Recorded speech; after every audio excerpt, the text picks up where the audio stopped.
पिछले वीडियो में जैसे कि मैंने बताया था आपको, यूपीएससी यानी जिसको सबसे ज़्यादा प्रचलित है आईएएस की परीक्षा, उसमें कौन कौन से पोस्ट हैं और उसको शॉर्ट में मैंने सिलेबस बताया था। और आज मैं विस्तार से बहुत संक्षेप में काफ़ी महत्वपूर्ण जानकारियाँ मैं आपको देना चाहता हूँ कि पूरा सिलेबस पीटी मेंस उसमें कितने पेपर हैं और किस पेपर में क्या डिमांड है और उसमें आपको कौन कौन सा सोर्स आप पढ़िएगा।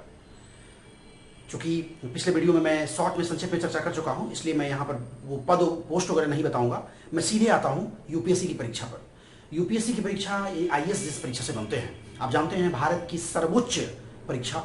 हर महत्वाकांक्षी युवा एक न एक बार जरूर आईएएस का सपना देखता है। हालांकि पोस्ट उसमें ढेर सारे हैं, मैं बता चुका हूँ।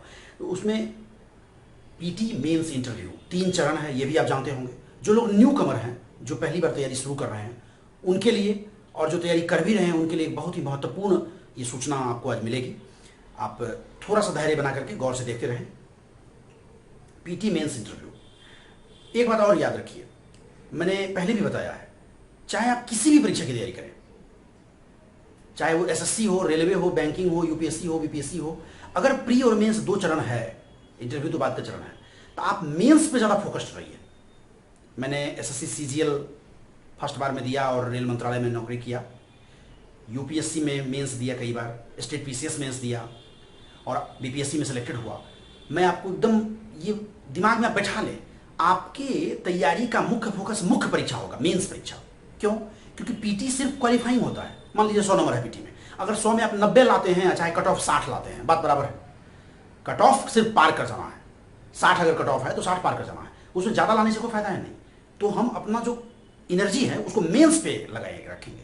पूरी परीक्षा के दौरान आपकी मेन टारगेट मेंस पे रहेगा। हाँ, जब पीटी नजदीक आ जाएगा तो पीटी ओरिएंटेड हो जाएंगे कुछ दिन, इंटरव्यू आ जाएगा तो इंटरव्यू ओरिएंटेड हो जाएंगे, लेकिन मुख्य परीक्षा की तैयारी हर हमेशा करते रहना है। एक बात। दूसरी बात, किसी भी परीक्षा की आप तैयारी करें, मैंने बताया है क्वेश्चन बैंक और सिलेबस, इसका गहराई से अध्ययन करना पड़ेगा आपको। आप क्वेश्चन बैंक मार्केट से खरीद लीजिए और सिलेबस ले लीजिए, उसको धीरे धीरे धीरे पढ़ना शुरू कीजिए और उसको समझना शुरू कीजिए। मैं संक्षेप में आपको पूरा पैटर्न समझाता हूं। देखिए, मैंने पीटी बाद में लिखा है, यहां देखिए पीटी और मेंस। पहले मेंस की चर्चा मैं कर रहा हूं। क्यों? बहुत सारे लोग मुझे कहते हैं कि सर पहले पीटी निकलेगा तब तो। पीटी जब निकल जाएगा तो आपके पास मुश्किल से 3 महीना समय होगा, 3 या 4 महीना। अब बताइए 3-4 महीने के समय में आप कैसे यूपीएससी के सिलेबस को आप सोच रहे हैं कि हम कंप्लीट करेंगे? इसलिए ऐसा हो ही नहीं सकता। आपको पहले मेंस ओरिएंटेड तैयारी करनी पड़ेगी और जब पीटी नजदीक आएगा तब पीटी की बात करेंगे हम लोग। तो पीटी मेंस दोनों को मिला करके पढ़ेंगे। और यदि पीटी की तैयारी करनी है तो मैंने बताया, जैसे बीपीएससी में भी मेंस परीक्षा की तैयारी करेंगे तो आपकी 70%, 60%, 70% तैयारी हो जाएगी पीटी की, और पीटी के लिए फिर अलग से पढ़ेंगे। आइए देखते हैं। सबसे पहले मेंस में मैंने बताया आईएएस पीटी भी है, तो पीटी में 2 पेपर होता है। पीटी पेपर 1 जीएस और पेपर 2 सीसैट। देखते चले, पेपर 2 में सीसैट आता है, पेपर 1 जीएस जिसमें 100 क्वेश्चन होता है। इस 100 क्वेश्चन में 200 मार्क्स होता है, 200 मार्क्स, और यहां पर 80 क्वेश्चन में ही 200 मार्क्स होता है। ये वाला जो पेपर होता है सीसैट, जिसको कहते हैं सिविल सर्विस एप्टीट्यूड टेस्ट, मैं पीटी की बात कर रहा हूं शॉर्ट में। पहले पीटी में आपको ये 80 क्वेश्चन में 200 मार्क्स होता है, इसमें आपको मात्र 33% मार्क्स लाना होता है। क्वालिफाइंग नेचर है ये। 33% मतलब इसमें आपको 33% मार्क्स लाना है। अगर 33% मार्क्स ले आए तब आपका ये जीएस पेपर 1 का कॉपी चेक होगा, और इस 100 क्वेश्चन का जो 200 अंक है उस पर मेरिट आपका डिसाइड होगा। और मैंने बताया था इस 100 क्वेश्चन में अगर आप नेगेटिव मार्किंग है, आप जानते हैं 1/3 नेगेटिव है, यदि 3 गलत होने पर आपका एक सही में से अंक कट जाता है। यहां भी वो है, यहां भी वो है, 1/3। फिर भी अगर इस 100 क्वेश्चन में आप 55-60 के अराउंड आप सही कर लेते हैं नेगेटिव करने के बाद, तो आप हर बार पीटी क्वालिफाई कर जाएंगे। सोचिए 55 से 60 के बीच में आपको आना है। हाँ, इसको क्वालिफाई करना है, 33% लाना है यहाँ पर। तो ये अब आसान हो गया है। हालांकि जो लोग का मैथ बैकग्राउंड या एसएससी या कभी तैयारी नहीं की है मैथमेटिक्स और रीजनिंग की, उनके लिए थोड़ा टफ पड़ेगा, लेकिन अब ये आसान हो गया है। मैं जब भी दिया तो मुझे सीसैट में कभी दिक्कत नहीं हुआ। यही असली समस्या है। तो समझ गए, 2 पेपर हैं, दोनों में 2-2 घंटे समय होंगे, 2 आवर्स ईच। पीटी में 2 पेपर, पेपर 1 में 2 घंटा, इसमें भी 2 घंटा। अब आइए मेंस पर, ये क्या लिखा है ये आपको बाद में बताते हैं। मेंस परीक्षा में 9 पेपर होता है, मैंने बताया था पिछले वीडियो में। मेंस परीक्षा आईएएस मेंस में 9 पेपर होता है। 9 पेपर में 2 पेपर जो होता है वो क्वालिफाइंग होता है। यहां पे क्वालिफाइंग का मतलब इसमें सिर्फ पास करना है। कंपलसरी हिंदी 300 अंक, कंपलसरी इंग्लिश 300 अंक। इस हिंदी के बदले में तमिल, तेलुगु, मलयालम, कन्नड़ रख सकते हैं, जो हमारे संविधान में भाषा अनुसूची में दर्ज है। स्वाभाविक है हम लोग हिंदी बेल्ट के हैं, और हम ज़्यादातर लोग जो वीडियो देख रहे हैं हिंदी मीडियम में तैयारी कर रहे हैं, या इस इलाके के जो भी हैं यूपी, बिहार, झारखंड के, वो हिंदी ही रखते हैं। तो 300 अंक का हिंदी, कंपलसरी हिंदी, और 300 अंक का कंपलसरी इंग्लिश। तो ये क्वालिफाइंग है। तो पहले इसी को समझिए शॉर्ट में। देखिए 300 अंक है, इसमें एक निबंध आपको लिखना होगा 100 अंक का, 600 शब्द में। 600 शब्द में निबंध के जो टॉपिक होंगे वो बहुत ज़्यादा करेंट से, राजनीति से, आपके अर्थशास्त्र से, या दर्शन से, पॉलिटी से, कहीं न कहीं से जुड़ते हैं। अपठित गद्यांश का मतलब आप जानते हैं, जिसको अंग्रेजी में कंप्रीहेंशन कहते हैं। मतलब कोई भी गद्य का भाग जो आपने कभी नहीं पढ़ा है, वो एक पैसेज दे दिया जाएगा, और उसी के आधार पे कुछ प्रश्न नीचे रहेंगे, वो आपको लिखना होता है। सब सब्जेक्टिव है, मेन सब्जेक्टिव होता है, इसमें लिखना पड़ता है। अपठित गद्यांश 60 अंक, यहां 60 अंक है। संक्षेपण 60 अंक। संक्षेपण आप जानते हैं, लंबा पैसेज रहेगा, उसको 1/3 में लिखना होता है, उसमें 60 अंक है। अनुवाद लिखा है मैंने, देखिए यहां 2 × 20, 2 × 20, मतलब अंग्रेजी का हिंदी अनुवाद और हिंदी का अंग्रेजी अनुवाद। पैसेज रहता है, इंग्लिश को हिंदी अनुवाद कर दीजिए, हिंदी को अंग्रेजी अनुवाद कर दीजिए। 40 अंक तो यही हो गया। और व्याकरण में 40 अंक। देखिए जोड़िए, 300 अंक हो गया। 40 अंक का व्याकरण होता है। अब इस व्याकरण में क्या करते हैं, वोकैबुलरी प्लस व्याकरण कहिए, जैसे पर्यायवाची शब्द, विलोम शब्द, विपरीतार्थक जिसको आप समझते हैं, मुहावरा। तो मतलब ये 1 लाइनर व्याकरण होता है, एक शब्द या एक लाइन लिखना होता है, वाक्य शुद्धिकरण। तो यहां पर आप 40 में 40 ला सकते हैं, अगर व्याकरण थोड़ा भी अच्छा है। और सोचिए इसमें आपको लाना कितना है, मैंने बताया ये दोनों क्वालिफाइंग है। तो पहले तो नहीं बताया था यूपीएससी, लेकिन हाल में बता दिया है। अब 25% अंक लाना है, मात्र 25%, यानी यहां भी आपको 75 अंक लाना है, 75 मार्क्स, और यहां भी आपको 75 लाना है, 75 क्वालिफाइंग है।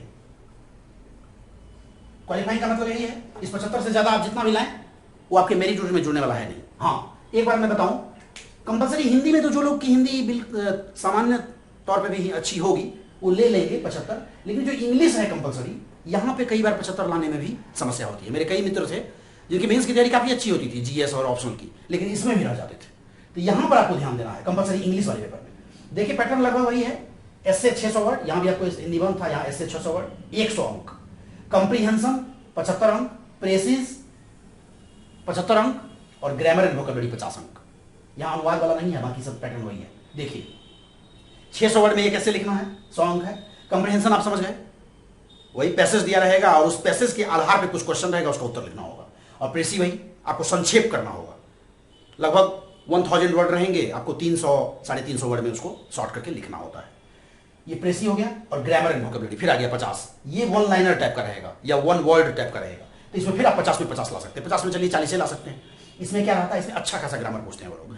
ग्रामर एंड वोकैबुलरी में कुछ तो एंटोनिम्स, सिनोनिम्स रहेंगे। हाँ, ऑप्शन नहीं रहेगा, एसएससी बैंकिंग में ऑप्शन रहता है, यहाँ आपको लिखना होगा, सब्जेक्टिव एग्जाम है, ऑप्शन नहीं रहेगा, एंटोनिम्स, सिनोनिम्स। इसके अलावा एक क्वेश्चन रहेगा, उसमें टोटल चीज वो पूछेंगे, डिग्री, टेंस, नरेशन, वॉइस, आपका प्रीपोजिशन, कंजंक्शन, सबका चेक करेंगे वो। तो वो लंबा क्वेश्चन होता है, उसमें सारा एक एक अंक होता रहता है। उसी तरह से इसमें, और जैसे आप एंटोनिम्स, सिनोनिम्स, वोकैबुलरी और ग्रामर पे ये फोकस रहा है। इडियम्स फ्रेजेज हो गया, आइडियम्स फ्रेजेज, यहाँ मुहावरा पूछता है, यहाँ लोकोक्ति, यहाँ इडियम्स फ्रेज वगैरह पूछेंगे, वर्ब, प्रीपोजिशन, उसका फॉर्म वगैरह। तो मतलब ये 1 लाइनर है और यहाँ आराम से ला सकते हैं ये पता। तो मेरे कहने का मतलब यहाँ भी आपको 75 अंक लाना है। अगर आपकी अंग्रेजी बहुत खराब है तो आप इस पर टारगेट कीजिए कि 50 अंक जो ग्रामर वाला है इसको हम कर लें। ग्रामर तो आप जानते होंगे, और इसको आप सिर्फ लिख करके भी अगर आ गए, अगर आप ग्रामर पूरा कंप्लीट कर लिए और एसए, कंप्रीहेंशन, प्रेसी आप लिख करके आ गए हैं, तो हमको लगता है 75 अंक दे देगा। नहीं तो कंप्रीहेंशन और प्रेसी थोड़ा अच्छा से कर लीजिए। कंप्रीहेंशन आप जानते हैं उसी पैसेज में से आपको उत्तर खोजना होता है। तो मुझे लगता है कि 75 अंक आप यहां पर कर सकते हैं। थोड़ा सा आप परीक्षा जब मेंस परीक्षा जब नजदीक आ जाए तो इसके लास्ट ईयर के क्वेश्चन पेपर को लेकर के देख के उसका प्रैक्टिस कर लेंगे। हिंदी में बहुत ज्यादा समस्या नहीं होगी, जो हिंदी बैठ के यहां पर आराम से 75 अंक आ जाएगा। ठीक है, अगर इस दोनों में आपने 75 एक्वायर कर लिया तो बाकी 7 पेपर, मैंने बताया था 9 पेपर है, बाकी 7 पेपर पर आपका क्या होगा, मेरिट बनेगा। 7 पेपर, अब आइए देखते हैं क्या क्या पेपर होता है। 7 मेन 7 पेपर, ये दोनों समझ गए होंगे, लिखा हुआ है। 7 पेपर में आइए, 7 पेपर में 2 पेपर ऑप्शनल वाला, मैंने बताया पहले भी बताया, आईएएस पीसीएस की तैयारी और जनरल कंपटीशन की तैयारी, यानी रेलवे, बैंकिंग, एसएससी आदि की तैयारी में अंतर यही है कि यहाँ किसी एक विषय का अध्ययन करना पड़ता है काफ़ी गंभीरता से। तो आपने अपने एकेडमिक में चाहे जहाँ भी पढ़ रखा है या कोई ऑप्शनल लिए हैं आप, तो कोई एक विषय आप निर्धारित करिए कि कौन से विषय में मेरी पकड़ है। दूसरा बात, उसमें स्कोरिंग भी होना चाहिए, आपको गाइडलाइन भी मिल जाना चाहिए। मान लीजिए बहुत स्कोरिंग है और आपको अंक ही नहीं आए, सॉरी उसमें गाइडलाइन नहीं मिले, आपको मटेरियल नहीं मिल रहा है, टीचर नहीं मिल रहा है, तो कैसे आप करेंगे? तो ये सब आप पैमाना बना सकते हैं कि इस ऑप्शन को डिसाइड करने का। अगर हिंदी मीडियम में तैयारी कर रहे हैं, मेरा हिंदी साहित्य रहा, सर्वोच्च अंक भी लाया मैं, तो हिंदी साहित्य बहुत बेजोर विषय है, मैं चर्चा कर चुका हूं। अगर इसके अलावा इतिहास, भूगोल, और अगर पीजी किए हुए हैं पॉलिटिकल साइंस में तब पॉलिटिकल साइंस। अगर पॉलिटिकल साइंस में पीजी नहीं किए हैं तो विचार करिएगा। अगर अच्छे जगह से आपने पीजी किया है तब पॉलिटिकल साइंस रखिएगा। वैसे जीएस के सेक्शन को अगर देखा जाए तो हिस्ट्री, ज्योग्राफी और पॉलिटिकल साइंस ये सबसे बेस्ट विषय है। पॉलिटिकल साइंस का ये किस्सा पब्लिक एडमिनिस्ट्रेशन भी है, तो कुछ लोग पब्लिक एड भी रखते हैं, लेकिन थोड़ा सा समस्या है उसमें हिंदी माध्यम में। तो हिंदी माध्यम में इतिहास, हिंदी साहित्य ये तो सब दिन से सदाबहार विषय रहा है। हाल के वर्षों में ज्योग्राफी का बहुत ज़्यादा स्कोप बढ़ा है, क्योंकि ज्योग्राफी जीएस के एक लंबे सेक्शन को कवर कर जाता है, और पॉलिटिकल साइंस में भी वही बात है। मतलब समझिए लगभग एक पेपर जो है, एक पेपर उसका आधा कवर कर जाता है ये सब विषय। तो जीएस में बहुत आराम मिल जाता है। लेकिन हिंदी साहित्य काफ़ी रोचक है, काफ़ी अच्छा अंक आता है, और विषय की अपेक्षा बोझिल नहीं होगा पढ़ने में, और बड़ा इंटरेस्टिंग है, इसलिए हिंदी साहित्य में लेकर के आप तैयारी कर सकते हैं। मैं इस बार भी 2018 में भी जो रिजल्ट आया है मैंने देखा, प्रॉपर आईएएस यानी 1 to 100 में जो लोग आए हैं उनमें हिंदी साहित्य रखा है लोगों ने। तो हिंदी साहित्य विषय सब दिन से सदाबहार रहा और सब दिन से अच्छा विषय है। बहुत कम समय में आप इस पर पकड़ बना सकते हैं। तो वो ऑप्शनल का 2 पेपर होता है, खैर उसकी चर्चा हम लोग बाद में करेंगे। अभी हम पूरा जीएस, पूरे सिलेबस को समझने का प्रयास कर रहे हैं। ऑप्शनल का 2 पेपर होगा, आप इतिहास लें, भूगोल लें, हिंदी साहित्य लें, कुछ भी लें, 2 पेपर होगा, पेपर 1, पेपर 2। दोनों में 250-250 क्वेश्चन होगा, 250-250 नंबर होगा, सॉरी 250-250 अंक होगा, यानी 500 अंक का तो आपका ऑप्शन हो गया। अब देखिए यहां पर एक बात समझने वाली है, इसमें 8 क्वेश्चन होते हैं, इसमें भी 8 क्वेश्चन आते हैं, इसमें भी 8 क्वेश्चन आते हैं। उसमें आपको 5 ही करना होता है, यानी यहां पर आपको ऑप्शन मिलता है। कुछ प्रश्न आप छोड़ सकते हैं ऑप्शनल में, हालांकि प्रत्येक प्रश्न में, 8 प्रश्न में एबीसी करके वो विस्तृत कर रहे हैं, सिर्फ लॉन्ग क्वेश्चन नहीं रहेगा, एबीसी कर देंगे, लेकिन 8 में आपको 5 ही करना है। तो यहां आपको ऑप्शन मिलेगा, जीएस में आपको ऑप्शन नहीं मिलता। चलिए, तो ऑप्शन में आप समझ गए, इसको हम थोड़ी देर के लिए छोड़ते हैं। अब एक चीज और थोड़ा समझ लीजिए, ऑप्शनल का जो पेपर 1 और पेपर 2 होता है, किसी भी ऑप्शनल का, उसमें ये लोग क्या करते हैं, पेपर 1 थ्योरी पार्ट से संबंधित होता है और पेपर 2 उसका एप्लीकेशन होता है। समझ में आई बात? जैसे मान लीजिए आप पब्लिक एडमिनिस्ट्रेशन ले, तो पेपर 1 होगा पब्लिक एडमिनिस्ट्रेशन का थ्योरी ऑफ पबैट, और पेपर 2 क्या होगा, इंडियन पब्लिक एडमिनिस्ट्रेशन। जैसे मान लीजिए आप सोशियोलॉजी पढ़ रहे हैं, पेपर 1 क्या होगा, सोशियोलॉजिकल थिंकर, सोशियोलॉजी के जो थिंकर हैं, विचारक हैं, उनका दर्शन, उनका उसमें जो प्रैक्टिकल थ्योरी वाला पोर्शन है।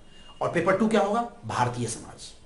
ये हर विषय में लगभग होता है। हिंदी साहित्य लेंगे तो पेपर 1 क्या है आप जानते हैं, हिंदी भाषा और साहित्य का इतिहास। अब पेपर 2 क्या है, उसी का एप्लीकेशन, कुछ गद्य और पद रेकमेंड कर दिया गया है, वो आपको पढ़ लेना है। तो पेपर 2 में आपको एप्लीकेशन बेस्ड रहेगा हर पेपर में, और पेपर 1 में आपको थ्योरी ज्यादा पढ़ना है। इसकी चर्चा हम लोग बाद में करेंगे। चलिए आइए हम लोग जीएस पर विस्तार से चर्चा करेंगे। आप जानते हैं यूपीएससी सिविल सेवा का सबसे बड़ा आधार सिलेक्शन का, या प्राण कहिए, जनरल स्टडीज हो गया है। जीएस वही आपका पीटी भी है, वही आपका मेंस भी है। ये वाला तो आराम से लोग कर लेते हैं, और ये भी तैयार करना बहुत कठिन नहीं होता। ऑप्शनल भी आप अच्छे से अगर तैयारी करेंगे तो मुझे लगता है कि हिंदी साहित्य अगर लेके तैयारी करते हैं, इतिहास भूगोल में तो कुछ ज्यादा समय लग जाएगा। हिंदी साहित्य में मुझे लगता है कि 6 महीने की तैयारी, 4 से 6 महीने की तैयारी हिंदी साहित्य के लिए पर्याप्त है, जिसमें आप यूपीएससी के लेवल को एक्वायर कर सकते हैं। मैं खुद फर्स्ट अटेम्प्ट में ही हाईएस्ट मार्क्स ला चुका हूं यूपीएससी में, पूरे भारत में हिंदी साहित्य में। तो मैं ये कहना चाहता हूं कि इसमें भी ज्यादा समस्या नहीं है। समस्या कहां है, वो यहां है, जीएस में, जनरल स्टडीज और हिंदी माध्यम के बच्चों को, या किसी को भी, जो समस्या असली यहां है। अब आइए जीएस की बात करते हैं हम लोग। आईएएस के मेंस में, अभी हम लोग मेंस पे चर्चा कर रहे हैं। अब देखिए पीटी, मैंने बताया था मेंस और पीटी की तैयारी साथ करेंगे, तो जीएस की जब चर्चा करेंगे तो पीटी की साथ करेंगे, ताकि पीटी की तैयारी और मेंस की तैयारी दोनों होगी। हाँ, तैयारी शुरू कहां से करें, तो एक तो ऑप्शनल डिसाइड कर लीजिए क्या ऑप्शनल रखना है, समझ लीजिए उसमें आप 10 दिन, 15 दिन, 1 महीना विभिन्न विशेषज्ञों से बात कीजिए, देखिए कि कौन सा विषय स्कोरिंग है, कौन टीचर आपको अवेलेबल है, मटेरियल अवेलेबल है, किसमें आपकी रुचि है, एकेडमिक बैकग्राउंड क्या है, सारे कुछ को देखते हुए आप डिसाइड कर लीजिए। और तैयारी शुरू वास्तव में जीएस से ही कीजिए। इसको थोड़ा थोड़ा पढ़ना शुरू कीजिए और जीएस पढ़िए, क्योंकि पीटी का रास्ता वही दरवाजा पीटी है। तो चलिए, जीएस के 3 पेपर हैं 4 पेपर, लेकिन 3 पेपर पर हम लोग ज्यादा जोर देंगे। क्यों देंगे वो भी समझ में आ जाएगा। जीएस के 4 पेपर हैं, पेपर 1, पेपर 2, पेपर 3, पेपर 4। याद रखिए 4 पेपर जीएस होगा, सब में 250 अंक होगा, 1000 हो गया ना। और एक एसए का पेपर होगा, इसमें भी 250 अंक होगा। इसको पहले समझ लीजिए आप। हम जीएस मेंस आईएएस की बात कर रहे हैं। Paper 1, paper 2, paper 3, paper 4, 4 paper GS essay का पेपर। असली लड़ाई यही है, असली खेल यही है। हो गया 5 पेपर हो गया ना, और 2 पेपर यहाँ ऑप्शन, 7 पेपर, 2 पेपर ये, 9 पेपर। तो इसको हटा दिए, इसको हटा दिया। अब यहाँ आइए जीएस में। जीएस में जो पेपर 1, 2, 3 है, इस पर मैं इसलिए जोर देने का रहा हूं कि ये 1, 2, 3 डायरेक्ट आपके जीएस पीटी से मिलता है। आई बात समझ में? जब आप पीटी की तैयारी करते हैं तो पीटी में जितना चीज पढ़ना है वो पेपर 1, पेपर 2, पेपर 3 से ही रिलेट हो जाता है। इसलिए पेपर 1, पेपर 2, पेपर 3, ये 3 पेपर मैं हमेशा बोलता हूं, जीएस का पेपर 1, पेपर 2, पेपर 3, इसकी तैयारी अगर आपने कर ली मेंस की, तो समझिए कि आप लगभग जंग जीतने वाले हैं। क्यों? क्योंकि अगर इसकी अच्छी तैयारी हो गई तो पीटी आपका रुकेगा नहीं। और ये 3 पेपर अगर निकल गया तो सोचिए, अब मेंस आ जाएगा तो आपको ऑप्शनल पढ़ना होगा और थोड़ा सा ये इथिक्स वाला सेक्शन पढ़ना होगा। तो मुझे लगता है कि पीटी की तैयारी से पहले, या पीटी जब नजदीक आए उससे पहले, आप जीएस के तीनों पेपर को पढ़िए और ऑप्शनल डिसाइड कीजिए। देखिए पेपर 1 पे हम लोग चर्चा करते हैं। पेपर 1 में 250 अंक है, याद रखिए। पेपर 1, पेपर 2, पेपर 3 सब सब्जेक्टिव है, लिखना पड़ेगा। 20 क्वेश्चन, अभी हाल के समय में यही पैटर्न चल रहा है। 20 क्वेश्चन आपको तीनों पेपर में रहेगा। 20 क्वेश्चन मैं बात कर रहा हूं किसकी? मेंस की, मुख्य परीक्षा जीएस, पेपर 1, पेपर 2, पेपर 3। ये जो 20 क्वेश्चन होगा, याद रखिए यहां कोई ऑप्शन नहीं होगा। 20 में 20 क्वेश्चन लिखना होगा। अब समझ लीजिए आप चैलेंज असली कहां है। एक तो 3 घंटा में 20 क्वेश्चन लिखना ही आप समझ जाइए कितनी कठिन बात हो जाएगी। 3 आवर्स होंगे, मेंस के हर एक पेपर में 3 आवर्स होंगे, पीटी का दोनों पेपर में 2 आवर्स होगा, 2 घंटा। यहां 3-3 घंटा का पेपर होता है। 3 घंटा में 20 क्वेश्चन, समझ रहे हैं आप? एक क्वेश्चन पे आप सोचिए कितना मिनट मिला, बताइए? 9 मिनट। 9 मिनट, एक क्वेश्चन पे आपको 9 मिनट मिल रहा है। और उसी 9 मिनट में आपको सोचना भी है। और ऐसा नहीं है कि वो क्वेश्चन आपके परिचय वाला होगा। मोस्टली जो क्वेश्चन होंगे वो आप कभी ना देखे होंगे ना कभी सुने होंगे। हाँ, आपने रॉ मटेरियल कहीं कहीं पढ़ा होगा, उसी से आपको जोड़ तोड़ के वहां बना करके लिखना पड़ेगा। यही अंतर है आईएएस और पीसीएस में और अन्य परीक्षाओं में। आईएएस में शायद ही ऐसा कोई क्वेश्चन होगा जो आप पहले से तैयार करके गए हैं, एज इट इज आपको मिल जाएगा। ऐसा क्वेश्चन आपको नहीं मिलने जा रहा है, क्योंकि ना तो वो क्वेश्चन रिपीट करते हैं, ना वो किसी किताब से, किसी पॉपुलर किताब से उठाते हैं, वो बनाते हैं क्वेश्चन। तो आपको भी कैसे तैयारी करनी है? रॉ मटेरियल कलेक्ट करना है, पढ़ना है सूचनाओं को, और विभिन्न प्रश्नों का अभ्यास कर लेना है। वही आपको वहां पर काम आएगा। वहां जा करके जो आपके पास रॉ मटेरियल होगा उसी से आप उत्तर बनाएंगे। इस तरह के ही प्रश्न आएंगे। यही चैलेंज है। तो आप कहेंगे कि तो बहुत कठिन है। बिल्कुल डरना नहीं है। हमारे आपके बीच से लोग आईएएस बन रहे हैं। और एक बात सोचिए, आप परीक्षा भी तो भारत की सर्वोच्च चुन लिए हैं, तैयारी भी तो आप भारत की सर्वोच्च परीक्षा की करना चाह रहे हैं, इसलिए इतना तो आपको करना ही होगा। और सोचिए, आप लिख के देखिए। और सबसे बड़ी बात की बहुत ज़्यादा एज और अटेम्प्ट बढ़ा दिया गया है। जनरल कैंडिडेट के लिए 32 साल और 6 अटेम्प्ट दिया गया है। तो आखिर क्यों दिया है 32 साल तक 6 अटेम्प्ट? क्योंकि आप किसी भी मोड़ पे और कभी भी मैच्योरिटी लेवल पे आने पर, या कभी भी आप अच्छे से उसकी तैयारी करके आप अच्छे से दीजिए। पहला अटेम्प्ट, ऐसे नहीं अटेम्प्ट बर्बाद मत कीजिए। आप सोचिए कि हम अटेम्प्ट जब लेना है तो अगले साल लें, चाहे अगले के अगले साल लें, लेकिन उस समय तक हम अच्छे से एक बार तैयार कर लें, तभी इस एग्जाम में बैठें। क्योंकि 6 अटेम्प्ट है, उसके बाद फिर अटेम्प्ट नहीं मिलेगा जनरल कैंडिडेट को। आगे आइए, मैं बता रहा हूं पेपर 1 जीएस मेंस। पेपर 1 में 20 क्वेश्चन, 250 अंक। इसका 4 सेक्शन है, 4 चीजों से, 4 जगह से क्वेश्चन आते हैं यहाँ पेपर 1 में। एक तो हिस्ट्री है, ज्योग्राफी है, कल्चर है और इंडियन सोसाइटी है। कल्चर को हालांकि हिस्ट्री का भी हिस्सा मान सकते हैं, लेकिन ये अब जो है हाल के वर्षों में कल्चरल या कल्चर इतना मेजर सेक्शन बन के आ रहा है कि उसको अलग लिखना ही पड़ेगा। कई बार तो हिस्ट्री से ज्यादा क्वेश्चन कल्चर से क्वेश्चन आ रहा है। कल्चर आप समझ रहे हैं? कल्चर मैंने संस्कृति और इतिहास। संस्कृति में आप मतलब समझिए कला, स्थापत्य कला, नृत्य कला, उस पर ज्यादा फोकस रहते हैं। तो वहां पर मतलब चैलेंज बढ़ जाता है, इसलिए वो क्वेश्चन पूछते हैं। चलिए, तो हिस्ट्री में देखिए इंडिया एंड वर्ल्ड, याद रखिए यहां पर आपको वर्ल्ड हिस्ट्री भी पढ़ना है, वर्ल्ड इंडिया का भी हिस्ट्री पढ़ना है। गौर से सुनते चलिए। इंडिया हिस्ट्री पर ज्यादा जोर रहेगा, इंडियन हिस्ट्री पे। वर्ल्ड हिस्ट्री से एक आध क्वेश्चन नहीं आते हैं, इंडियन हिस्ट्री से ज्यादा रहेगा। और इंडियन में भी मॉडर्न इंडिया से ज्यादा रहेगा। एंशिएंट मेडिवल भी पढ़ना है, लेकिन मॉडर्न पे ज्यादा जोर देना है। चलिए अब यहां पढ़ें क्या, कैसे तैयारी शुरू करें इतिहास की। सबसे पहले 11th-12th की एनसीईआरटी की किताब बाजार से खरीद लीजिए।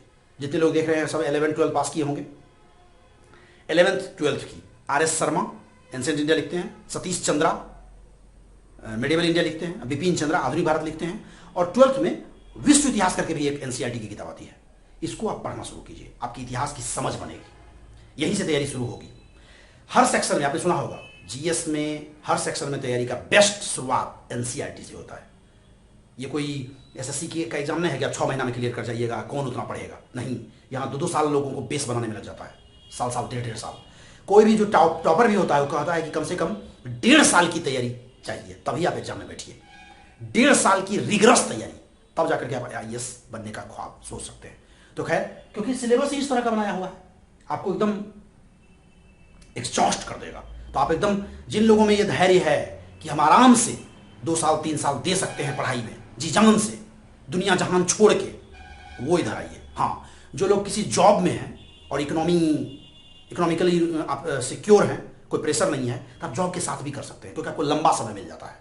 जॉब कर रहे हैं तो आपको लंबा समय है, उस तरह का प्रेशर नहीं है। आप 5-6 घंटा डेली निकालिएगा तो भी तैयारी हो सकती है, थोड़ा समय ज़्यादा लगेगा। और नहीं, जो बिल्कुल न्यू फ्रेशर हैं, वो 2-3 साल अगर आप है समय, जिनको लगता है कि नहीं हम तुरंत नौकरी लेके करना चाहते हैं, तो फिर इसकी तैयारी दिक्कत होगी। चलिए, हिस्ट्री की तैयारी मैंने बताया, एनसीईआरटी से शुरू करें। मैंने बताया मॉडर्न इंडिया पे ज़्यादा जोर दीजिए, तो मॉडर्न इंडिया के लिए एनसीईआरटी तो आप पढ़ ही रहे हैं। बीएल ग्रोवर बिपिन चंद्रा की किताब बहुत पॉपुलर है। बीएल ग्रोवर के लोग आधुनिक भारत और बिपिन चंद्रा के स्वतंत्रता संघर्ष करके किताब आती है, बेहतरीन किताब है, एक बार अवश्य पढ़ लीजिएगा। अगर सिलेबस के आधार पर देखा जाए तो राजीव अहीर की एक किताब आती है, स्पेक्ट्रम प्रकाशन की राजीव अहीर की एक किताब है, बहुत ही अच्छी किताब है। वो खुद यूपीएससी में सेलेक्टेड रहे, और उनका जो नोट्स था, जान लीजिए वो आईपीएस हैं राजीव अहीर, तो उनका जो नोट्स था, उन्होंने जो मॉडर्न इंडिया का अपने जमाने में नोट्स तैयार किया था, उसी को प्रकाशित करके और उसी को फिर संवर्धित करते राजीव अहीर की स्पेक्ट्रम की किताब है। तो उनका एक तरह से ये नोट्स है, तो बहुत ही अच्छी किताब है वो, और काफ़ी पॉपुलर है, तो वो आप लेकर के पढ़ सकते हैं। यहाँ आपकी इंडियन हिस्ट्री तैयार हो जाएगी। वर्ल्ड हिस्ट्री के लिए भी एनसीईआरटी और एक दीनानाथ वर्मा की किताब आती है।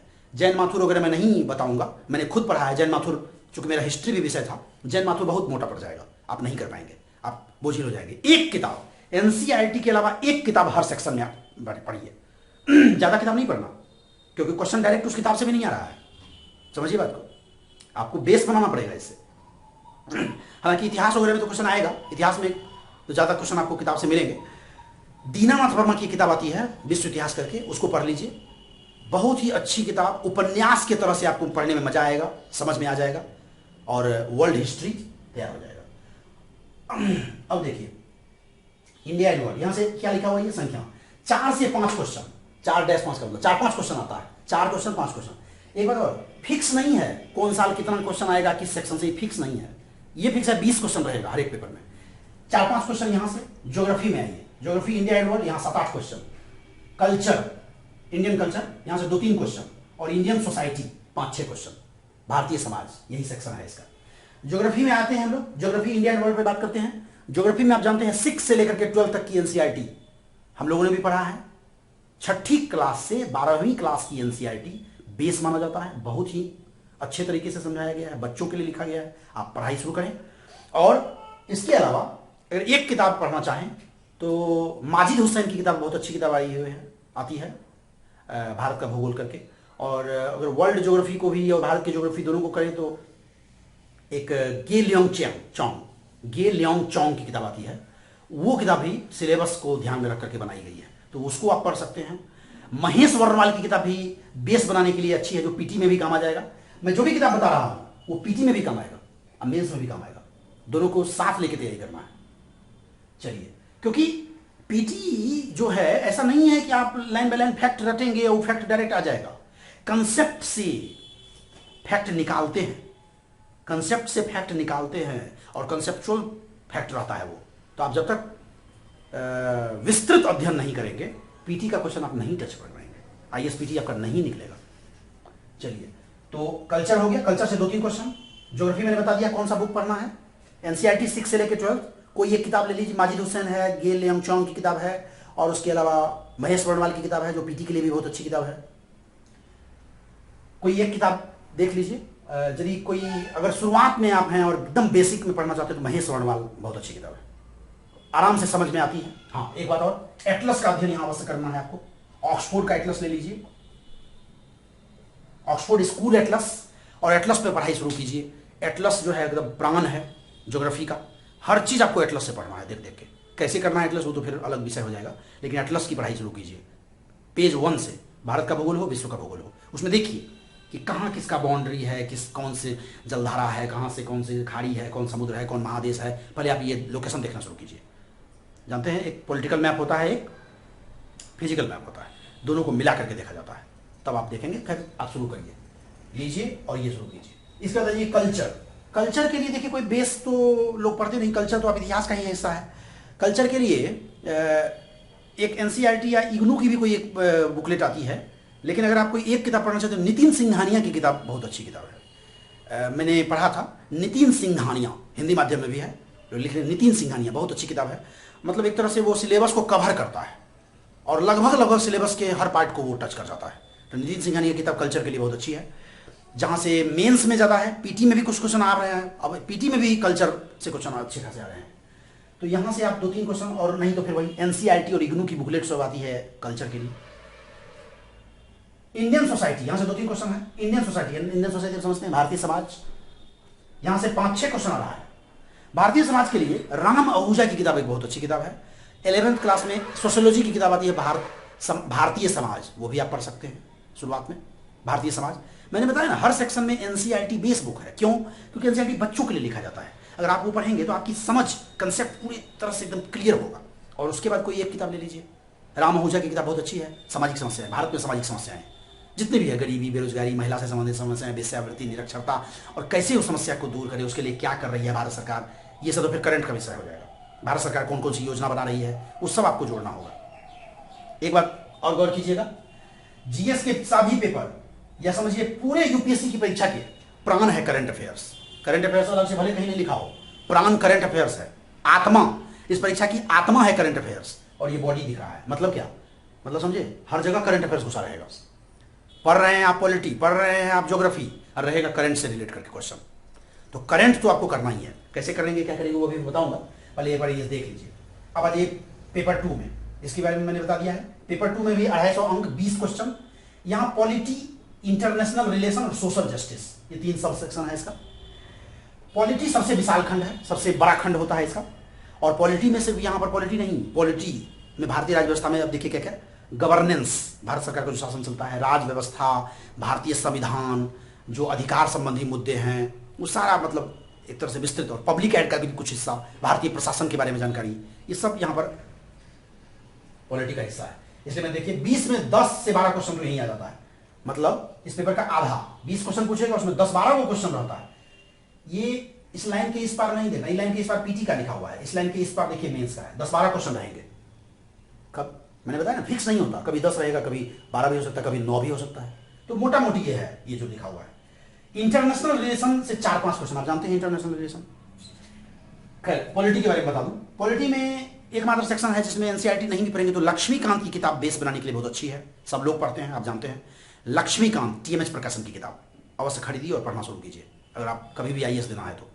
सबसे पहली बेसिक बुक में से एनसीईआरटी की एक किताब, 1-2 किताब अगर पढ़ना चाहें तो 11th-12th की एनसीईआरटी मैंने पढ़ी थी, पॉलिटी में भी बहुत अच्छी किताब सब है। 11th-12th की एनसीईआरटी पढ़ सकते हैं।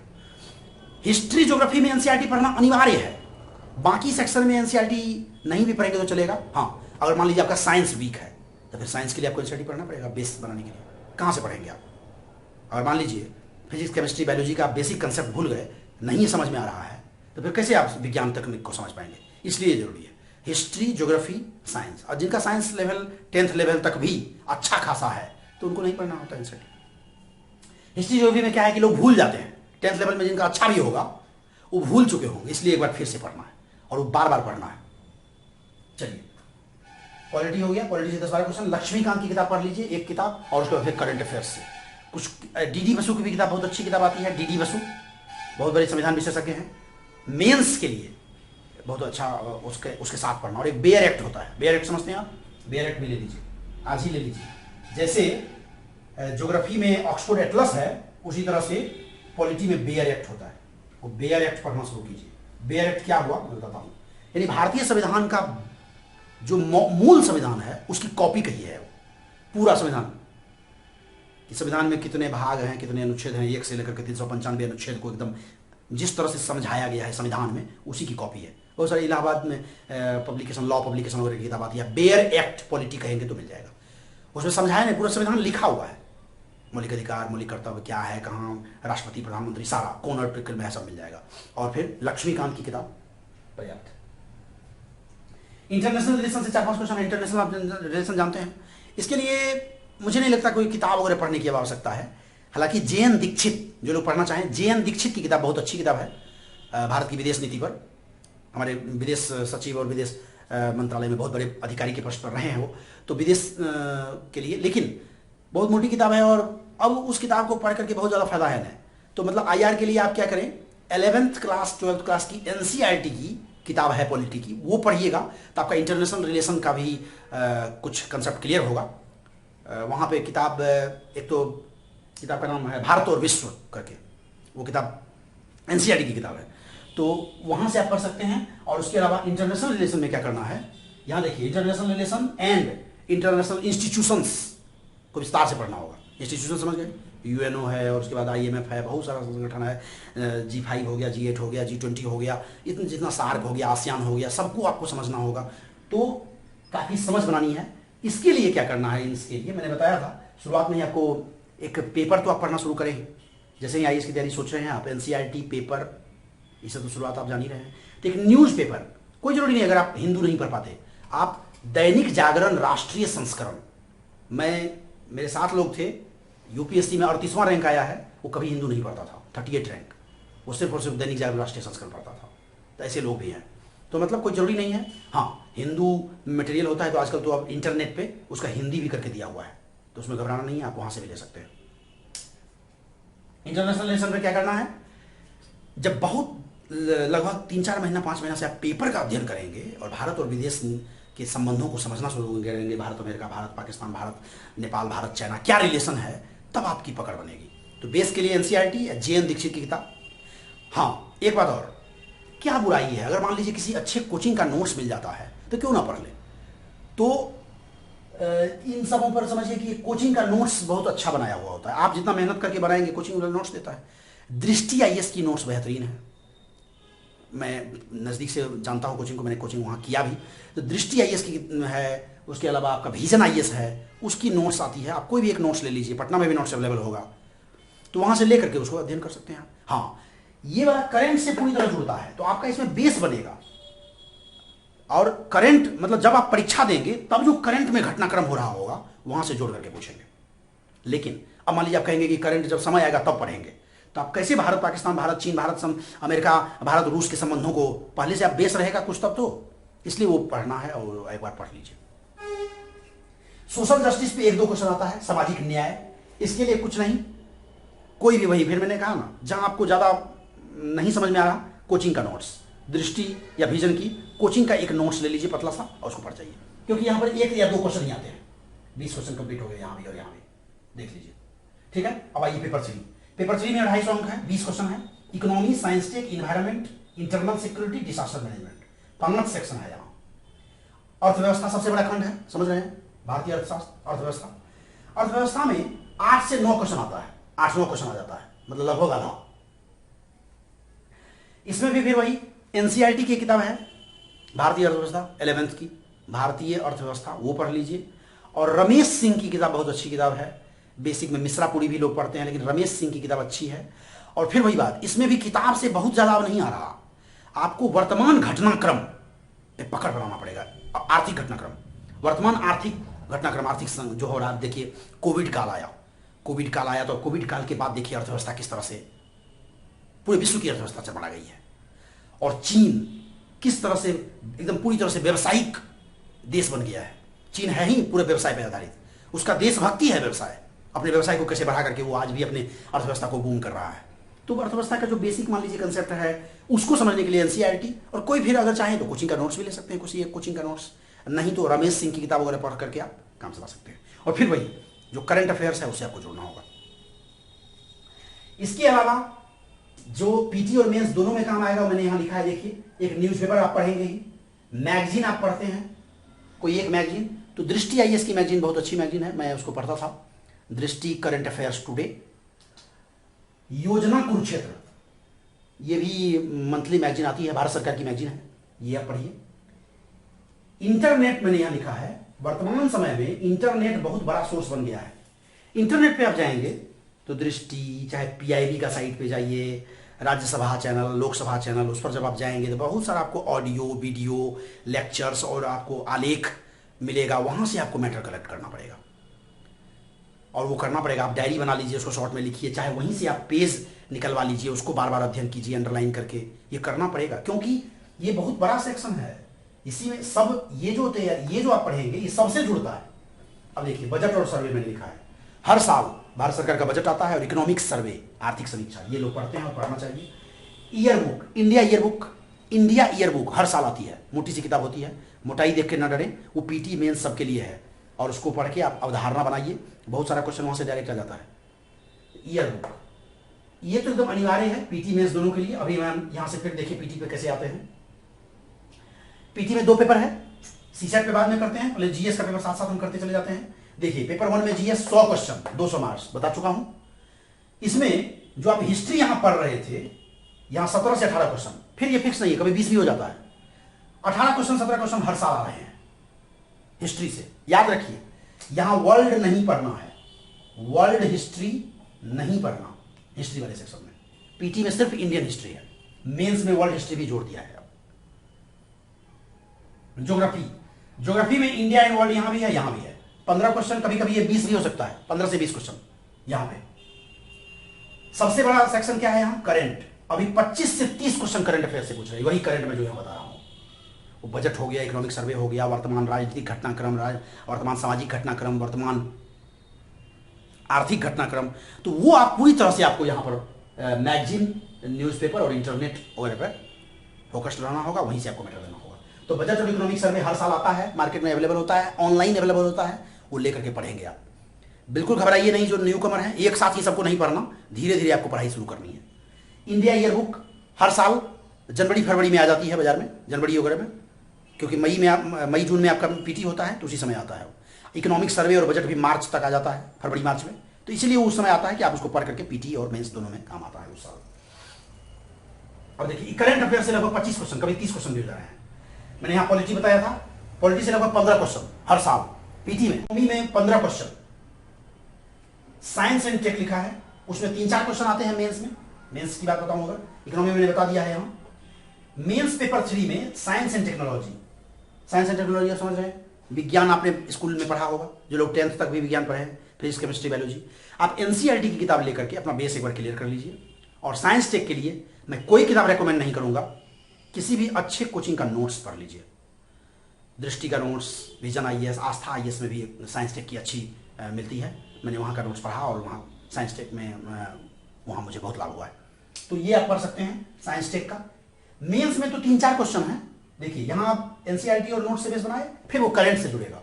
वर्तमान घटनाक्रम करंट में आपके आसपास विश्व में, दुनिया में, भारत में जो भी हो रहा है, वैज्ञानिक तकनीकी विकास, अब रक्षा प्रौद्योगिकी में क्या हो रहा है, नैनो टेक्नोलॉजी में क्या हो रहा है, बायोटेक्नोलॉजी में क्या हो रहा है, परमाणु ऊर्जा के क्षेत्र में क्या हो रहा है, वो सब आपको जानना है, तो यहीं से आप जानेंगे, इंटरनेट से और ये सबसे।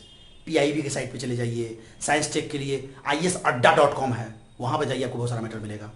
तो वहाँ से अब देखिए, लोग कहेंगे कि बहुत ज़्यादा क्षेत्र बिखराव बहुत है। अब इंटरनेट का जब क्रांति हुई शुरुआत में, तो जब आज से 15 साल 20 साल पहले जो तैयारी करते थे, तो इंटरनेट क्रांति नहीं थी। अब इंटरनेट क्रांति है, तो मटेरियल एकदम सर्वसुलभ हो गया है। आप पटना क्या, आप बिहार के सुदूर गांव में बैठ करके आप मटेरियल ले सकते हैं, क्योंकि आप ऑनलाइन है इंटरनेट पे। तो इसलिए अब सब लोग पढ़ रहे हैं, तो आपको भी पढ़ना पड़ेगा, यहाँ से मैटर निकालना पड़ेगा। उसको आप किसी डायरी में शॉर्ट में पॉइंट लिखिए, नोट्स बनाइए नहीं बनाइए वो सब बात की बात है, पहले आप पढ़ना शुरू कीजिए, इतना चीज़ आपको पढ़ना होगा। चलिए, साइंस एंड टेक में मैंने बताया 3-4 क्वेश्चन, और पीटी में लगभग 8 से 10 क्वेश्चन आ जाता है। बेसिक साइंस भी रहता है, कभी कभी बायोलॉजी वगैरह का बेसिक भी रहता है, लेकिन टेक्नोलॉजी खंड भी ज़्यादा रहता है। इन्वायरमेंट बहुत ही इंपॉर्टेंट सेक्शन बन के आया है। पर्यावरण, हमारा जो पर्यावरण है, इन्वायरमेंट और बायोडाइवर्सिटी। बायोडाइवर्सिटी जैव विविधता, आप जानते हैं, शॉर्ट में समझिए। जैव विविधता और बायोडाइवर्सिटी और हमारा इन्वायरमेंट का मतलब है हमारा जो वातावरण, हमारा जो पर्यावरण है, वो हमारे अस्तित्व के लिए, मानव अस्तित्व के लिए बहुत आवश्यक है। अगर आप पर्यावरण को बर्बाद कर दीजिएगा, हमारी जो जैव विविधता है वो खतरे में चली जाएगी। अन्य जीवों के जिस तरह से कुछ जीव विलुप्त होते चले जा रहे हैं, अगर समझिए सारा वनस्पति और सारा जीव अगर विलुप्त होता चला गया तो मानव के अस्तित्व पे खतरा आ जाएगा। इसलिए आज हर एक परीक्षा में इन्वायरमेंट का रोल बढ़ गया है। तो इन्वायरमेंट में 3 से 4 क्वेश्चन मेंस में और पीटी में 10 क्वेश्चन। सोचिए ये वाले जो क्वेश्चन है एकदम, मैं क्या बताऊं, मतलब पकड़ में ही नहीं आते हैं। हाँ, ऐसे ऐसे जगह से लाते हैं। तो इसके लिए आपको इन्वायरमेंट पे भी एक एनसीईआरटी की किताब आती है, पर्यावरण, और उसके अलावा भूगोल में बहुत सारा सेक्शन जो है वो पर्यावरण से जुड़ता है। उसके अलावा पर्यावरण के लिए, इन्वायरमेंट के लिए फिर वही कोई एक कोचिंग का नोट्स पढ़ लीजिए। देखिए किसी कोचिंग का यदि नोट्स आप पढ़ते हैं वहाँ, तो मैं उस सेक्शन में कोचिंग का नोट्स बोल रहा हूँ। अब कहेंगे आप हर सेक्शन में कोचिंग का नोट्स पढ़े, नहीं, मतलब इतिहास भूगोल है, वहाँ आपको बेस बनाना पड़ेगा। लेकिन पर्यावरण में, सामाजिक जस्टिस में, सोशल जस्टिस में आप क्या बेस बनाएंगे? तो इसलिए वहाँ पर किसी कोचिंग का नोट्स ले लीजिए और उससे आप काम चला लीजिए, और वो पर्याप्त है, क्योंकि वो आईएएस की परीक्षा को ध्यान में रख करके ही देते हैं। लास्ट ईयर के 5-10 साल के क्वेश्चन को ध्यान में रख करके ही उन्होंने बनाया है, और बनाने वाले काफ़ी एक्सपर्ट लोग होते हैं। तो इन्वायरमेंट पे 3-4 क्वेश्चन यहाँ आता है, और पीटी में 10 question. Internal security 3-4 question. Internal security भी बढ़ गया है। क्या मतलब है इंटरनल सिक्योरिटी? हमारी आंतरिक सुरक्षा। एक तो बाह्य सुरक्षा हुई, तो भारतीय विदेश नीति में आप पढ़ रहे हैं, दूसरे देश जो हमारे ऊपर आक्रमण न कर दें उसके लिए। आंतरिक सुरक्षा, हमारे भारत के अंदर भी सुरक्षा का जो चैलेंज है, जैसे मान लीजिए उग्रवाद। अब देखिए तरह तरह का उग्रवाद है भारत में। अब नक्सलाइट है, आतंकवाद और नक्सलवाद, उसके अलावा अभी आप देखें इंटरनेट के युग में साइबर क्राइम, तो ये सब हमारी सुरक्षा को चैलेंज कर रहा है। तो उसके लिए भी आपको एक सेक्शन जोड़ा गया है, इंटरनल सिक्योरिटी, आंतरिक सुरक्षा। 3-4 क्वेश्चन आ जा रहे हैं मेंस में। पीटी में नहीं आता है सबसे, इसी में जुड़ के आ जाता है। पीटी में अगर आना होगा तो यहीं पर आ जाएगा। और डिजास्टर मैनेजमेंट भी काफी इंपॉर्टेंट सेक्शन है, हालांकि 1 या 2 क्वेश्चन ही मेंस में पूछते हैं। डिजास्टर मैनेजमेंट आप जानते हैं, आपदा प्रबंधन। अगर आप भारतीय प्रशासन में जाना चाहते हैं, मान लीजिए डीएम बनेंगे आप, पता है पूरे जिले का मुख्य आपदा पदाधिकारी होता है डीएम। तो अगर मान लीजिए जिले में बाढ़ आ गया, तूफान आ गया, चक्रवात आ गया, साइक्लोन आ गया, कुछ भी आ गया, सुखाड़ आ गया, तो कौन करेगा मैनेजमेंट उसकी? डीएम साहब करेंगे। इसलिए आपको आपदा प्रबंधन की भी जानकारी लेनी है, कैसे उस आपदा आती है, उसका प्रबंधन कैसे किया जाता है। उसके लिए फिर वही किसी कोचिंग का नोट्स, दृष्टि कोचिंग का नोट्स बहुत अच्छा है, वहाँ से आप ले लीजिए और पढ़ सकते हैं। डिजास्टर मैनेजमेंट, मैं किसी खास कोचिंग का प्रचार नहीं कर रहा, मुझे जो अच्छा लगा मैं आप लोगों को बता रहा हूँ। डिजास्टर मैनेजमेंट से 1-2 क्वेश्चन, और अगर यहाँ पीटी में क्वेश्चन आएगा तो यही आ जाएगा, या सब जोड़ करके, मतलब अलग से नहीं आता। तो देख लीजिए ये कंप्लीट हो गया। पेपर 3 भी मैंने बता दिया, 20 क्वेश्चन आएंगे, ये उसका सेक्शन है और इतना उसमें क्वेश्चन आता है। समझ गए होंगे आप पेपर 1, पेपर 2, पेपर 3। और ये सारा देखिए कैसे पीटी पेपर में जीएस से जुड़ गया, पीटी से।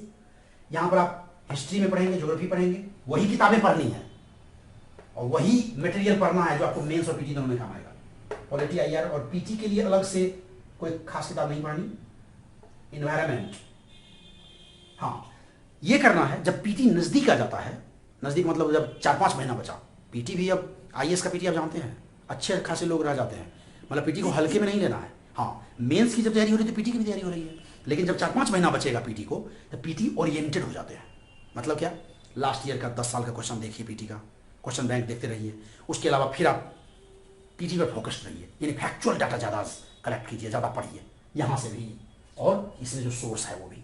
क्वेश्चन यहाँ लिखा हुआ है कि 100 क्वेश्चन में हिस्ट्री से, ज्योग्राफी से कहाँ आता है, करेंट से, और पॉलिटी से, इकोनॉमी से, साइंस टेक से 8-10 क्वेश्चन, इन्वायरमेंट से 10 क्वेश्चन, ये जोड़ेंगे 100 क्वेश्चन हो जाएगा।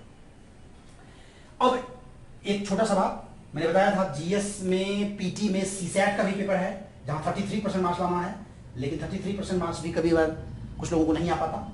उसमें देखिए उसका क्या है, सब हिस्सा बस शॉर्ट में समझ लीजिए। कंप्रीहेंशन एक बहुत बड़ा सेक्शन है वहाँ। मैं सीसैट पीटी की बात कर रहा हूँ, ये पीटी पूरा पीटी का खंड है इस वक्त। इसमें सीसैट में क्वालिफाइंग है कंप्रीहेंशन में लंबे लंबे कॉम्प्रीहेंशन रहेंगे, पैसेज रहेंगे, उससे आपको क्वेश्चन होगा। और यहाँ 30 क्वेश्चन आ रहा है अभी, 30 क्वेश्चन, 32 क्वेश्चन। तो यहाँ ऑप्शन रहेगा, 4 ऑप्शन में से आपको उत्तर टिक करना होगा, लेकिन काफी समझ चाहिए इसके लिए। इसकी तैयारी के लिए क्या करें, लास्ट ईयर का क्वेश्चन और एडिटोरियल, ये जो पेपर आप पढ़ेंगे वहां से एडिटोरियल पढ़ना शुरू कीजिए। बड़े बड़े लेख पढ़िएगा आप अपने आप को, वहां से आप समझ विकसित होनी चली जाएगी। इसके अलावा देखिए रीजनिंग और मेंटल एबिलिटी, आप जानते हैं आप रेलवे बैंकिंग एसएससी की तैयारी में लोग पढ़ते हैं। रीजनिंग मेंटल एबिलिटी से भी 20 क्वेश्चन के लगभग आ रहा है, ये घटता बढ़ता है 20, 22, 18, तो 20 क्वेश्चन रीजनिंग मेंटल एबिलिटी से। और डीआई और मैथ न्यूमेरिक जो न्यूमेरेसी है बेसिक 10th लेवल की मैथ रहेगी, उसी को घुमा फिरा के। और डीआई आप जानते हैं विभिन्न प्रकार का चार्टों का अध्ययन करना होगा आपको, पाई डायग्राम, लाइन डायग्राम, बार डायग्राम, उसका अध्ययन करते हुए अब प्रश्न आपको बनाना होगा, उत्तर दिया रहेगा, आपको टिक करना होगा। इससे लगभग 30 क्वेश्चन देखिए, 30, 30, 60, 20, 80 टोटल हो गया क्वेश्चन रहेगा। हालांकि ये थोड़ा बहुत घट बढ़ सकता है, फिक्स नहीं है कुछ भी यूपीएससी में, यही तो विडंबना है। यहाँ भी मतलब 17, 18, 15 ये कभी फिक्स नहीं है, कभी दो चार आगे पीछे कर सकता है। मैंने 2-3 सालों का सर्वे करते हुए आपको ये डाटा उपलब्ध कराया है। तो ये आपका सीसैट हो गया, इसको आप जब क्वालिफाई कर जाएंगे 33% ले आएंगे, तब आपका ये कॉपी मेंस का यहाँ पर पीटी का ये कॉपी चेक होगा। यहाँ पर आपने लगभग 55 से 60% अगर कर लिया तब आप मेंस के लिए एलिजिबल होंगे, फिर ये आ जाएगा। इसको क्वालिफाई करेंगे 25% इसमें और इसमें लाएंगे, तब ये असली लड़ाई होगी। ऑप्शनल जीएस का पेपर 1, 2, 3। अब आइए जीएस का पेपर 4 और एसए बच गया है, मैं थोड़ी देर में इसको समाप्त करता हूँ। जीएस का जो पेपर 4 है इसको मैंने अलग क्यों छोड़ा, पेपर 4 बिल्कुल अलग और हाल में जोड़ा गया है जब नया सिलेबस बना। इथिक्स, इंटीग्रिटी और आपका एप्टीट्यूड टेस्ट करते हैं वो, तो इसके लिए बेस की कोई आवश्यकता नहीं। कई बार ऐसा भी मैंने देखा है, इसके लिए मतलब मुश्किल से 10 दिन 15 दिन की तैयारी में लोग काफी अच्छा अंक ले आए। इसमें कुछ थ्योरी का पेपर है और कुछ केस स्टडी जाता है। थ्योरी से 8 क्वेश्चन और केस स्टडी का 6 क्वेश्चन, अभी वर्तमान में यही पैटर्न चल रहा है। थ्योरी से 8 क्वेश्चन और 6 question case study. Case study आप समझे, थ्योरी मतलब यही कि मोरालिटी क्या है, इंटीग्रिटी क्या है, एडमिनिस्ट्रेटिव एप्टीट्यूड क्या है, तो उसके लिए नोट्स है। किसी भी अच्छे कोचिंग का नोट्स ले लीजिए, उससे आप थ्योरी तैयार कर लीजिए। और जो केस स्टडी होता है इसी में, अब उसमें क्या होता है कि विभिन्न प्रकार का केस देंगे।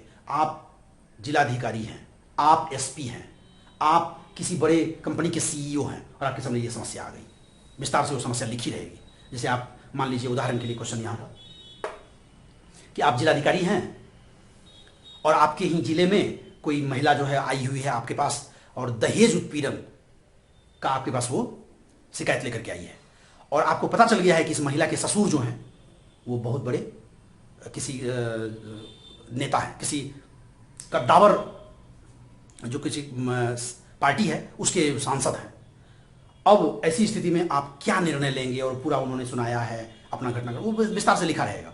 आप क्या निर्णय लेंगे, सर्वोच्च निर्णय क्या होगा आपका, तो आपको लिखना होता है। तो उसके लिए अभ्यास है। तो पेपर 4 को भी आप इसलिए छोड़ सकते हैं कि 1, 2, 3 से जीएस पीटी डायरेक्ट जुड़ता है, तो आप पेपर 1, 2, 3 की तैयारी करें। पेपर 4 तो बाद में भी तैयार हो जाएगा। जब भी तैयारी शुरू करें, जीएस पेपर 1, पेपर 2, पेपर 3 को शुरू करिए, और यहां से ही आपका ये पीटी भी तैयारी होने लगेगा। सीसैट आप देख लीजिए, सीसैट के लिए लास्ट ईयर का क्वेश्चन प्रैक्टिस करिए, और कोई किताब पढ़ने की आवश्यकता नहीं। हाँ, अगर मान लीजिए आपका मैथ और रीजनिंग कमजोर है तो आर एस अग्रवाल वगैरह की किताब आती है, वहां से आप मैथ रीजनिंग कर ले सकते हैं। कंप्रीहेंशन के लिए एडिटोरियल पढ़िए। यहां आइए पेपर 4 में, ये इथिक्स वाला, इसमें 250 मार्क्स में 814 बता दिया मैंने। एसए का इस पेपर, एसए में देखिए क्या लिखा हुआ है, 2 एसए लिखना है आपको, और 4+4 लिखा हुआ है, 4+4, मतलब 4 एसए में से 1 और 4 में से 1 चुनना है, ये 8 एसए रहेगा। पहले खंड में 4 में से 1 एसए चुनना है, दूसरे खंड में 4 में से 1 एसए चुनना है, ये 2 एसए लिखना है। मतलब 2 क्यों रहता है, 4 अलग अलग तरह का। एक सेक्शन जो 4 होता है वो मूर्त विषय होता है, जो दिखता है, और एक अमूर्त विषय होता है। अमूर्त समझते हैं, जो नहीं दिखता है। जैसे उदाहरण के लिए, जैसे मान लीजिए महात्मा गांधी पे लिखा गया, तो आप समझ सकते हैं उनका जन्म कब से हुआ, आप लिखना शुरू कर देते हैं 2 अक्टूबर 1869 से, और उनकी कहानी बताते हैं। अगर आ गया गांधीवाद तो अमूर्त हो गया, गांधी का दर्शन, अब उस पर आपके लिखने के लिए कम बचा। उसी तरह से यहाँ का जो विषय होता है, ये खंड 1 जो होता है, पहला खंड, वो मूर्त विषय होते हैं। जैसे भारत में अभी हाल के संदर्भ में परमाणु ऊर्जा का विकास, विज्ञान प्रौद्योगिकी, या हिंदी साहित्य या पब्लिक एडमिनिस्ट्रेशन से जुड़ जाता है। लेकिन यहाँ पर जो खंड ख में, यानी दूसरे खंड में जो रहता है, वो अमूर्त टाइप के विषय होते हैं। जैसे वहां पर आता है कि आपके जीवन का सर्वोच्च निर्णय क्या हो, मतलब इस तरह का। मैं इस पर क्या क्या लेख आता है, आप लास्ट ईयर का क्वेश्चन देखेंगे तो वहां से आपको समझ में आ जाएगा। मतलब वहां पर अमूर्त टाइप का विषय रहेगा, उस पर आप डायरेक्ट कुछ लिख नहीं सकते। तो खैर इस ऐसे की तैयारी कैसे करें तो वो तो एक अलग बात है, ये आप समझ गए होंगे। 250 अंक में आपको 2 ऐसे लिखना होता है। तो मुझे लगता है कि संक्षेप में, इससे संक्षेप नहीं हो सकता, पूरे आईएसपीटी मेंस के सब सेक्शन का, यहां 2 पेपर, यहां पर 9 पेपर को मैंने विस्तार से आपको शॉर्ट में समझाया।